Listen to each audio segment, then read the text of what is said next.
Hello, guitar fans. Now, I have a little bit of a special topic today.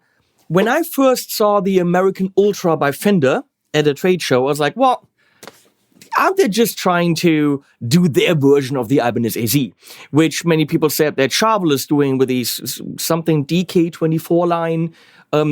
Well, at first glance, yes. And I think I have to correct myself and saying, well, I was kind of wrong about that. But how wrong and what are really the differences, that's what we find out in this video. Later on, there's a whole section where we look at all the different pickup combinations and into different amps of both guitars. So we're really comparing the sound. But before that, we're going to look at features. So here is an American Ultra by Fender HSS Strat, which I can absolutely directly compare with this 2204 Ibanez AZ TAB because it's also HSS. So if we look at the Fender, we're going to start there with features, which I will read to you from the Thomann website, because apparently that's what I do. I read things. Alder body. So I'm going to go ahead and look at, the Ibanez is also alder. I don't actually know this stuff. We have a maple neck, and that is the neck is one of the biggest differences between the two, because the Ibanez has a roasted maple neck and fretboard. Maple neck and fretboard, roasted maple. But in addition to being roasted maple, the prestige part of the AZ series has S-Tech treatment, which I don't know what it is. They dunk it in shit, or they freeze it, or they don't freeze it. They send it to Mars. Who knows? Something with leprechauns. But the point is, it is an extremely stable neck. So this guitar, which I've had for over a year, it doesn't matter what the conditions in this room do with humidity or heat, it stays in tune. So there's something to be said for this S-Tech treatment on this guitar. This is a standard maple neck. We have a modern D neck. It is a beautiful neck. It's definitely a very modern feel, relatively slim. I would even say, this says modern D. I don't know D and C when I touch necks. Both guitars play beautifully.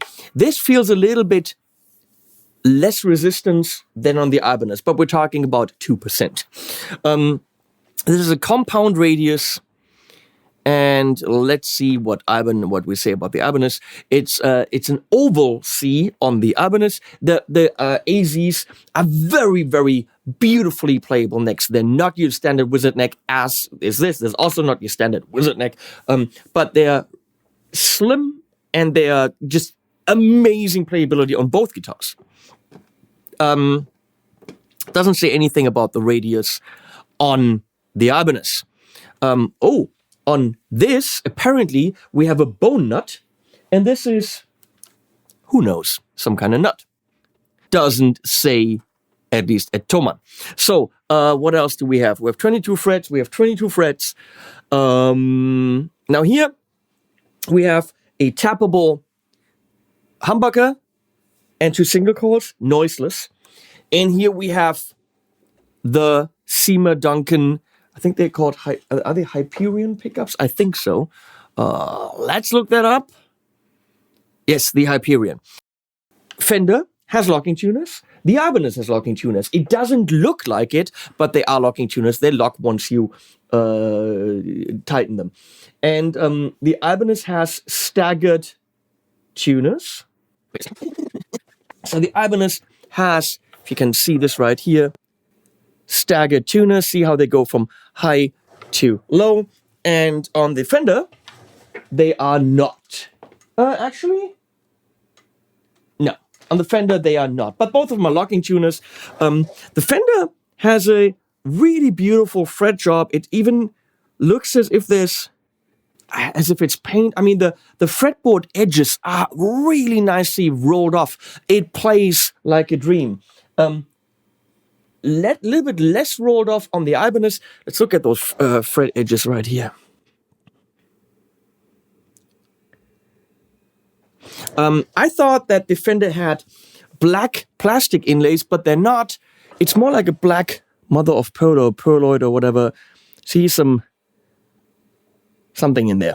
Okay, if we look at the back of the guitar, well, This is a little bit, if you can see this, little bit thinner than here, and a little bit rounded off. Whereas the Ibanez, they went all freaking out on making it ultra accessible. Do you notice that in the playability? I don't know. I don't. It's both of them play beautifully. This of course has a traditional Strat electronics, 5 positions, and then you tap the middle of this to switch to single coil back here, whereas the Ibanez has the TAB switch, or the tab switch. So you have volume and tone, and pretty standard 5 positions here, which you will see later. I have visuals, but then you flick this tab switch, and all of a sudden, in it you have 4 extra positions, 4 extra combinations. Only the humbucker in the very back is the same on both settings. So this definitely has more tonal possibilities with the tab switch than the Fender has. As far as the trem goes, rather thick trem block on the Ibanez, if we can see this.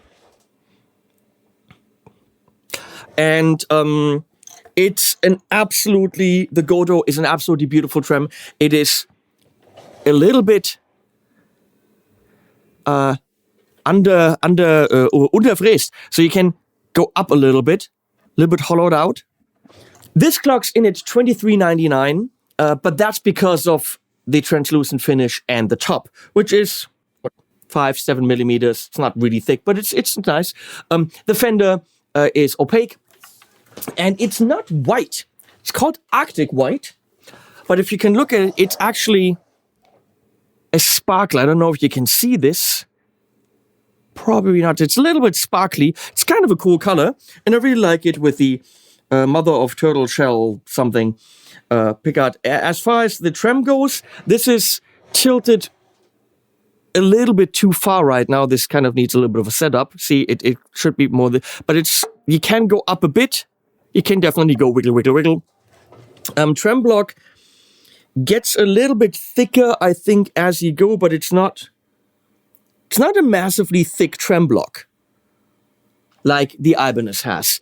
Does it matter? Who knows? That's as far as stats go. Let's look at weight. Leslie brought me a scale, which we should be able to see in no camera, but that's fine. So the Fender clocks in at 3.8 kilograms. Wouldn't have thought that. The Ibanez is 3.4. So 400 gram difference. In ounces and pounds, you figure that out. That's what the internet is for. Technically, similar idea with locking tuners. Both of them, I'm going to criticize that, both of them don't have a truss rod adjustment at the body side, so there is no spoke wheel, which I think a modern guitar should have. Fender had that on the Elite series, which got replaced with the Ultra, I think, but that's kind of weird. Why go backwards? For me, in terms of a modern guitar, that's going a step back and having the truss rod up here. Both of them do not have a truss rod cover, which is nice. On the Ibanez, it's kind of not so pretty because you can see the truss rod sticking out. On the Fender, it's like that. And it's a thinner hex that goes in there. Now, the Fender is a little bit heavier, yes.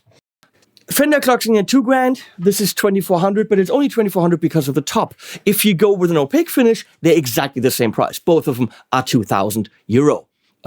Probably similar in the US. Now, they come in hardshell cases. Now, let's look at the hardshell cases. We're going to start with the Ibanez. Beautiful, big-ass Ibanez on there. This is a solid case. No question about that.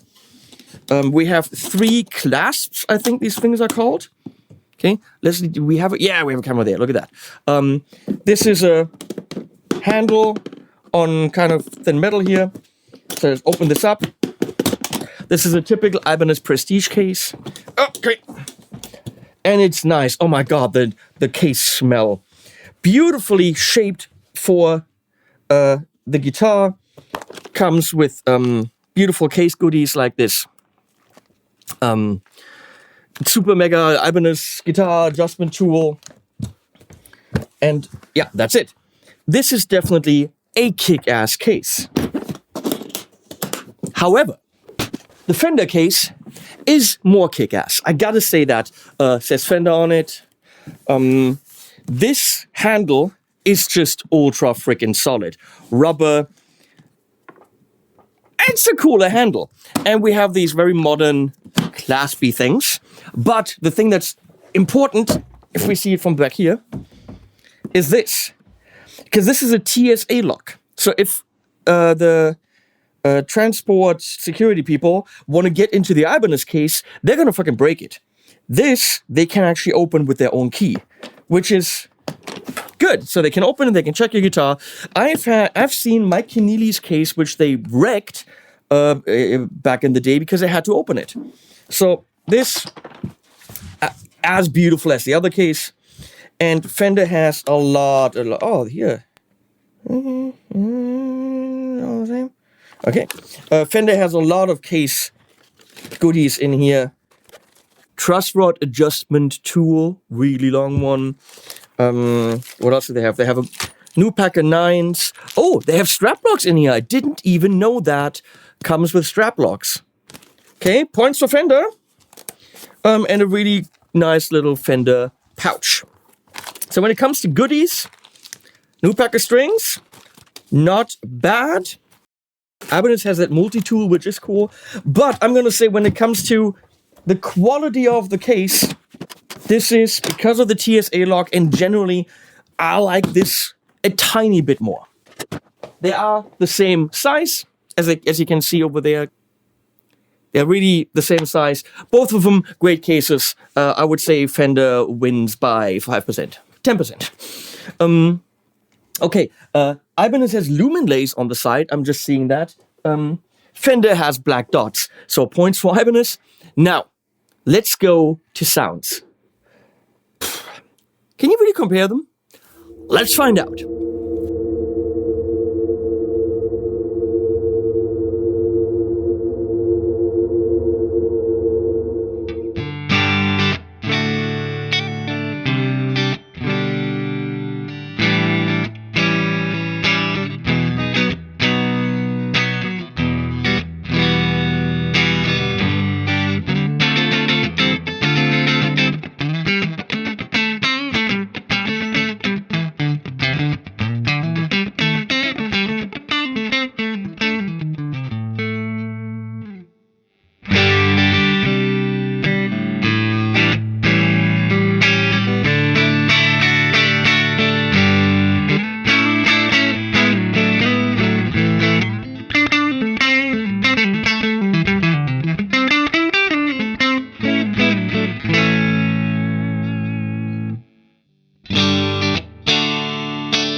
Now, what have we learned? Well, I played the damn things.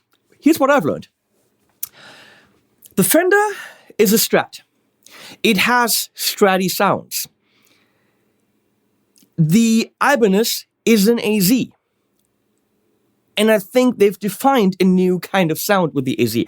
It is more high-end, more brilliant, more top-end, which sometimes can get in its way, because sometimes on certain settings it is too much. But listen to Polyphia. When you listen to Polyphia, that is not something you would do on a Strat. That is something you do on an AZ. Hyper-compressed cleans that just have that really beautiful high-end. Now, if you're trying to get a classic Strat sound out of an AZ, can you? Not as much as the Strat can deliver. Can you get a single core sound out of an AZ? Yes. Will you describe that single core sound as that sounds Stratty? Maybe. But then you pick up the Ultra, and that is Strattier. So if you want classic Strat sounds, this is a modern guitar. It doesn't sound like a vintage Strat. But if you want more Strat between these two, that's this. Okay? However, the AZ has that beautiful high end, which depending on your amp settings is a little bit too much, but if you have it right, it's amazing. And it has way more tones. Okay? Those 4 extra settings are kick-ass, and they can turn those single chords into combinations which are more fat and round and more telly-like. So it is a more flexible guitar than this. It is this, in terms of all the different settings, volume-wise, and tonally, I find it more balanced than the settings on the AZ. Sometimes they're louder, softer, more high-end, less high-end. So this is more balanced to me. Tonally, when we really compare this versus that single chord versus the next single chord on that, tonally, I think, for me, the American Ultra has a slight advantage. It just feels a little bit thicker, a little bit easier to control. Is that a way? It's very hard to put words to it. Playability is different, but neither is better than the other. Both of them play beautifully. Both of them sound amazing. Both of them are really flexible tools. HSS is always a good idea. Now, with the switch or the tap switch being able to get a lot more sound out of the Ibanez, kick ass. Both trims work beautifully. They have locking tuners, so they are guitars we can compare.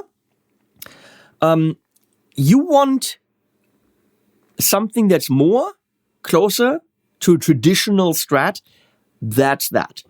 You want a modern guitar that can deliver a lot in a very reliable package.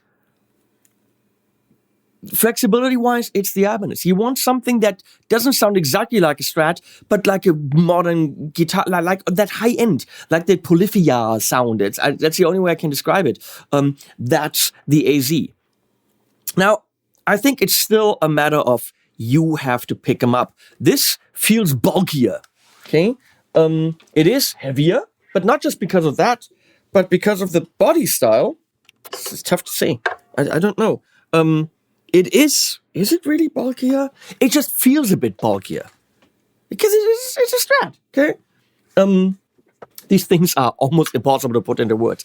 Look, I like them both. Which one would I gig with? I don't know. It depends on the gig. Am I playing, classic blues stuff? Probably this. Do I need Mark Knopfler sounds? Probably this. Am I playing in my own band with my original material? Probably. I don't put a lot of weight on what I'm saying. I'm just fishing for words. I don't know. They're both great guitars. So if you're looking for something modern, and it doesn't have to, because neither of them is a classic sound, neither of them is a vintage Strat. They're not.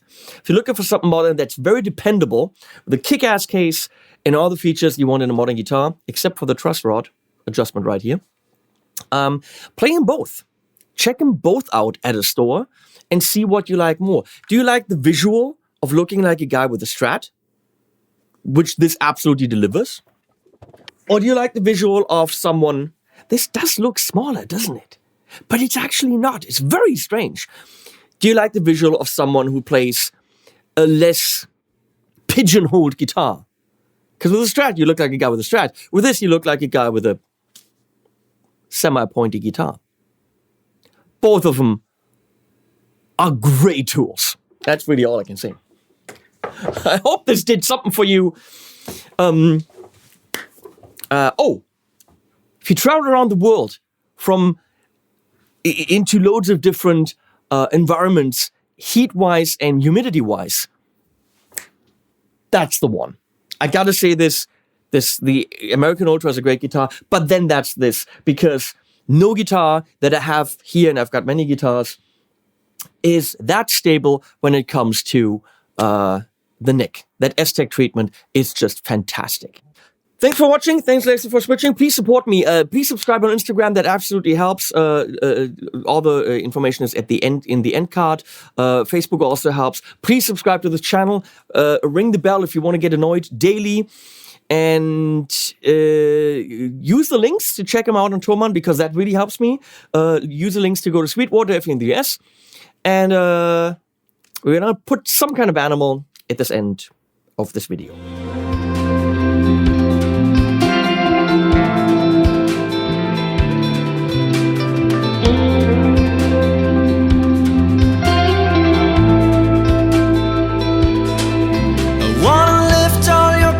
I wanna drown in your tears. When I'm with you, I'm a person, and I forget all my fears. Hold me and don't let go. I don't care what people say, it's my emotion.